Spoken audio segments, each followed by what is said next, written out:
Oi, pessoal.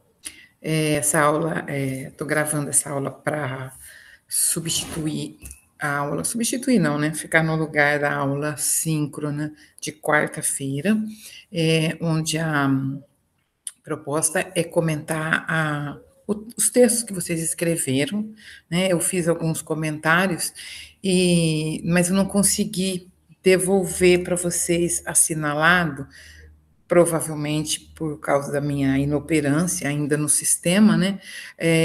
O horário encerrou e aí eu não tinha como, eu até expliquei isso, né, para vocês no grupo, mas aí reforçando, eu olhei, mas eu não tinha como marcar e devolver os textos para vocês.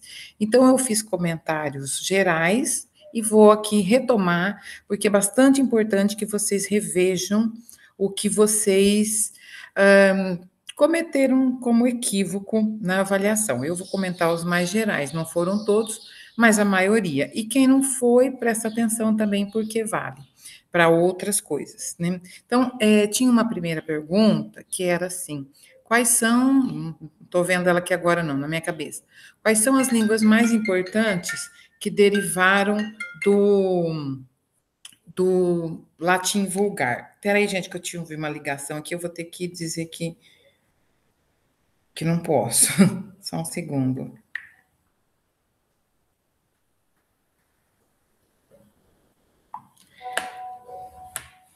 Bom, tá. Então, era só para dizer assim: quais são as línguas mais importantes que derivaram do latim? Era só para falar português, espanhol, introdução, né? As línguas que atualmente têm importância mundial que derivaram do latim vulgar são português, espanhol, francês e italiano. Essa é a única resposta possível. Tem gente que colocou, além de colocar o que não estava sendo perguntado, talvez para ficar bonito, a tentativa foi boa, mas tem que colocar certo. No total, são 8 línguas que derivaram do latim. Não, não são 8 línguas. Né? A pergunta não era essa, mas se vocês quisessem responder quais são as que derivaram do latim, vocês vão ter que pesquisar certo, tá? E tem lá uma eu não vou contar a resposta, tá? Vocês vão pesquisar. Tem dalmático, que vocês não citaram, tem rético, catalão, galego, tá? Então, olha lá bem direito. Se for para falar todas, falem todas. Mas a pergunta não era. Então, é muito importante isso. Por que eu estou falando isso para vocês, gente? Porque às vezes a gente quer responder mais do que está na questão, às vezes dá certo, mas às vezes não. Então, para a gente não errar pelo excesso, eu vou até contar aqui uma coisa para vocês. Eu reprovei quando eu fui fazer o exame de proficiência na Unicamp, no mestrado, eu reprovei exatamente por causa disso. Ainda bem que tinha 2 chances. Caiu um texto, obviamente era proficiência de outra língua, era um texto em inglês. E eu sabia muito inglês naquela época, hoje eu não sei, aquele inglês instrumental, e eu conhecia muito aquele texto. E eu respondi muito além do que me foi perguntado. Perguntou uma coisinha desse tamanho, eu respondi um monte. E o professor falou para mim exatamente isso que eu estou falando para vocês. Olha, me deram outra chance, porque legalmente a gente tem 2 chances, né? E ele me disse: olha, limite-se a responder o que está sendo perguntado. Aí eu fui lá, respondi, passei. Né? Então, prestem bastante atenção na pergunta. Se a pergunta sugere, né, a abertura para você produzir um grande texto, produzam. Mas se a pergunta é curta e grossa, aproveitem, porque vocês não erram, tá? Então, muitos de vocês tiraram 0 na questão, porque vocês responderam aquilo que não foi perguntado, e isso é muito importante. É importante que vocês se prendam, é uma produção de texto, gente, né? Então, isso serve para qualquer disciplina, para literatura, para concurso. Limite a responder o que está sendo perguntado, mesmo que vocês saibam mais que aquilo. Mas se souberem, então aí escrevem certo. Quem escreveu certo, quem colocou as línguas corretamente, embora a pergunta não fosse essa, eu considerei, ok? A segunda questão é: quais são os fatores externos que causam essa diversidade no português brasileiro? Não lembro exatamente da questão. Podia ter pegado aqui para ler, né? Bom, muitos de vocês me falaram de questões da história interna da língua. Vejam bem, gente, a história externa são fatos aqueles todos que nós falamos, né? A expansão do Império Romano, a invasão dos bárbaros, a tomada pelos árabes. Mas como eu perguntei no Brasil, vocês poderiam ter começado a contar a partir do descobrimento do Brasil pelos portugueses, né? E tem gente que contou, fez muito bem essa volta. Veio com a chegada dos portugueses, não começou-se a falar português no Brasil, né? Em 1532, porque o Brasil foi descoberto em 1500, mas os portugueses efetivamente começaram a vir em 1532, as caravanas e várias pessoas. É, e aí veio o português, aí vieram, né, outros povos, depois de um longo período, né, vocês colocaram isso na prova, vieram africanos de várias regiões da África, então não veio africano com a língua africana, não tem isso, né, comunidades diferentes falavam línguas diferentes, então tinha mais de 400 línguas, né, africanas, aí a migração, né, italianos, vieram muitos italianos, vieram espanhóis, vieram, enfim, várias vezes essa língua foi sendo remexida no Brasil, e sem contar o contato indígena que já encontraram aqui, e sobretudo quando os jesuítas começaram com o trabalho de evangelização, né? Então, esses são os fatos externos que acabaram interferindo diretamente na língua portuguesa que se fala hoje no Brasil. Vocês não mencionaram um fato muito importante, que é o diretório, que foi em 1758, quando o Marquês de Pombal proibiu que se usasse as línguas gerais no Brasil. E aí já vai uma pesquisa para vocês sobre línguas gerais. E em Ngatu foi uma das principais, das mais importantes, escreve NH, Ngatu, deem uma procurada nisso. O que eram línguas gerais? O que eu vou falar aqui não é suficiente, vocês vão ter que pesquisar.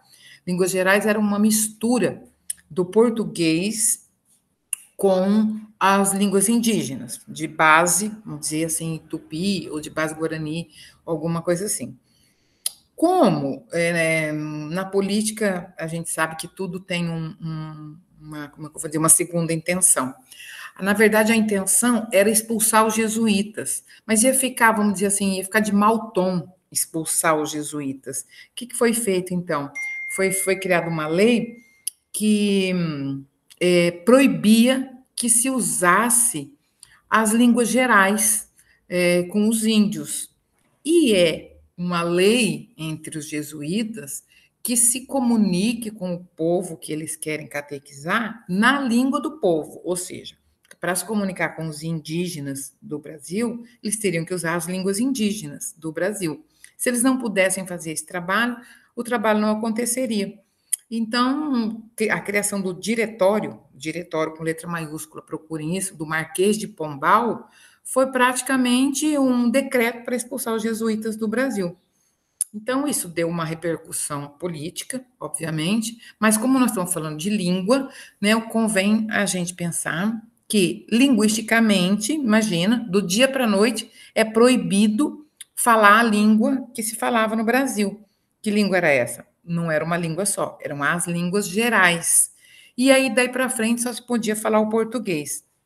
Obviamente não dava para se cumprir isso, a risca, não tinha como fiscalizar. É igual hoje não poder ter aglomeração, festa clandestina, e todo mundo está fazendo festa clandestina. Então, o pessoal dava um jeito de se comunicar. Mas, lentamente, as línguas gerais foram sendo substituídas pelo português, e hoje a gente tem como língua oficial do Brasil o português. A gente não tem outras línguas, tem países que têm mais de uma língua oficial. Embora a gente tenha outras línguas faladas no Brasil, né, línguas indígenas que foram recuperadas, que estavam extintas, a gente tem muitas comunidades que preservam a língua oficial hoje do Brasil, a única língua oficial hoje do Brasil é o português, né, por causa, começou aí. Então, é bom que vocês deem uma olhada nisso aí para complementar o que vocês responderam, embora quase todos responderam bem a segunda questão.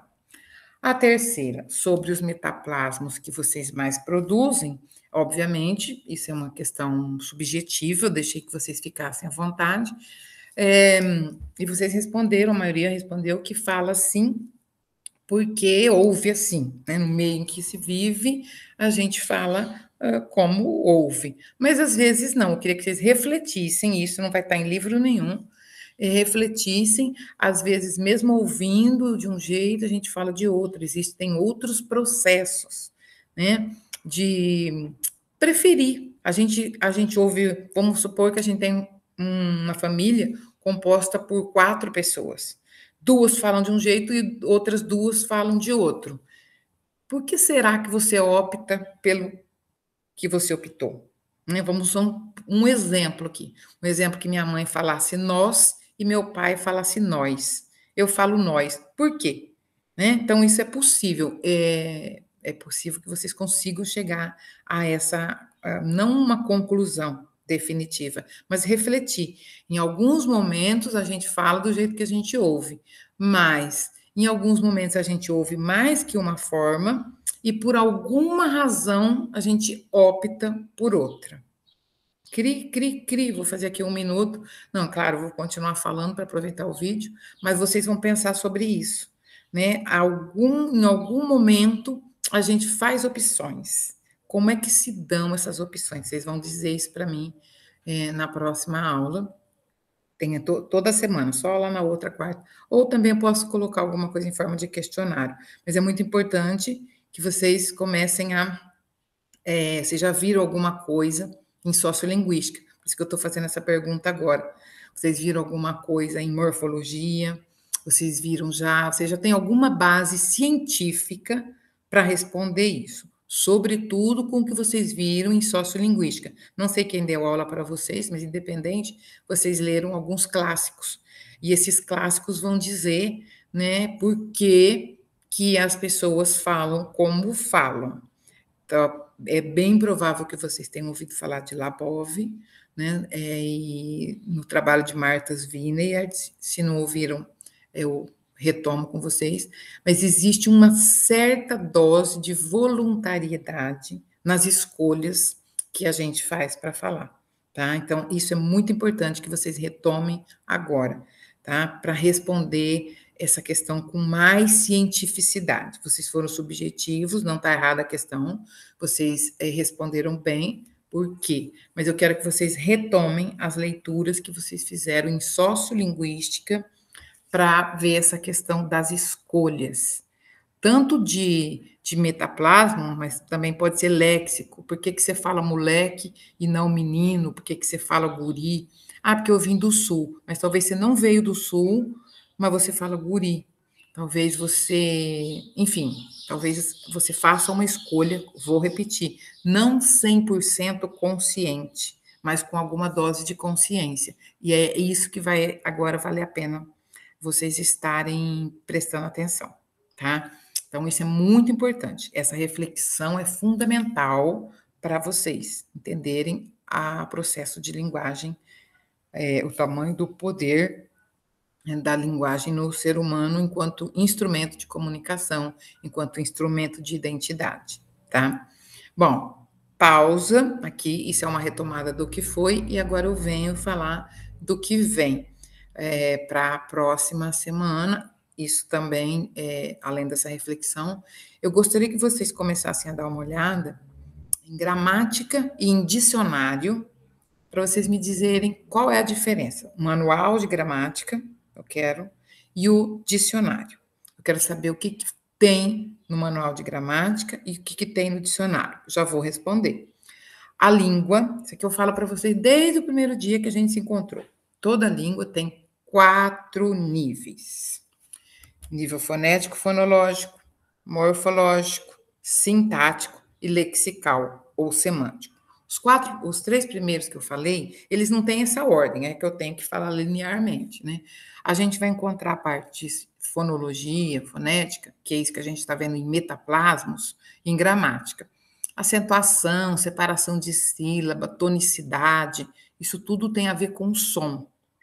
A parte de morfologia é a parte que trata da classificação das palavras, né? Aquelas classes gramaticais, substantivo, adjetivo, verbo, advérbio, como elas se formam, como elas se flexionam, então tem singular, plural, no caso de substantivo e adjetivo, no caso de verbo tem pretérito, futuro, presente, mas é presente, pretérito mais que perfeito, modo indicativo, modo subjuntivo, modo imperativo, elas se flexionam, né?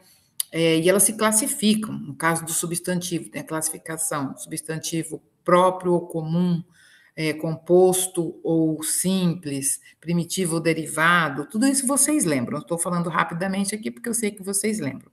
Então, essa é a parte da morfologia e da formação de palavras, que também está na morfologia, né?